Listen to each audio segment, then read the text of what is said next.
అమ్మ శిల్ప 32 వీక్స్కి baby growth fluid అన్నీ బాగున్నాయమ్మా. Next చెకప్కి వచ్చేసి. మేడం, నాకు ఇంట్లో కాలు మీద కాలేసుకుంటేనే కంఫర్టబుల్ అనిపిస్తుంది, కానీ మా అత్తగారు అస్సలు వద్దంటున్నారు మేడం. సో ఈ ప్రెగ్నెంట్ మదర్ వాళ్ళ అత్తగారే కాదు, ఒక ప్రీవియస్ జనరేషన్ అత్తగారులు, అమ్మమ్మలు, నానమ్మలు మిమ్మల్ని కాలు మీద కాల్తీ అని ఎప్పుడో ఒకప్పుడు అనే ఉంటారు. Because my grand mother use to tell. అప్పుడు నాకు అర్థమయ్యేది కాదు ఎందుకు క్రాస్ లెగ్డ్ కాలు మీద కాలు వేసుకొని ఇవ్వట్లేదు అని. సో ఆఫ్ లేట్ వాళ్ళ ఫియర్ ఏంటి అంటే క్రాస్ లెగ్డ్ కూర్చుంటే లెగ్స్కి వెళ్ళే బ్లడ్ సప్లై తగ్గి క్లాట్ ఫార్మేషన్ అయ్యి థ్రాంబోసిస్ అంటాం కదా, అది జరుగుతుంది అని. బట్ యాక్చువల్గా అయితే అసలు అట్లా సైంటిఫిక్గా ప్రూవ్ అయితే అవ్వలేదు. ఎందుకంటే గంటల తరబడి మనం ఏమన్నా క్రాస్ లెగ్డ్ కూర్చుంటామా, వన్ థింగ్.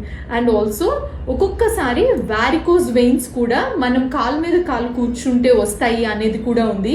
అట్లా కూడా ఏం లేదండి.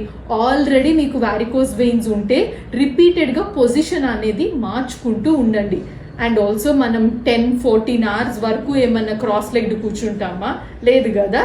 సో మంచిగా ప్రెగ్నెంట్ మదర్సే కాదు అందరూ క్రాస్ లెగ్డ్ మీకు కంఫర్టబుల్ ఉంటే కనుక డెఫినెట్గా ఆ పొజిషన్ చూస్ చేసుకోండి. ఎలాంటి భయాలు పెట్టుకోకండి.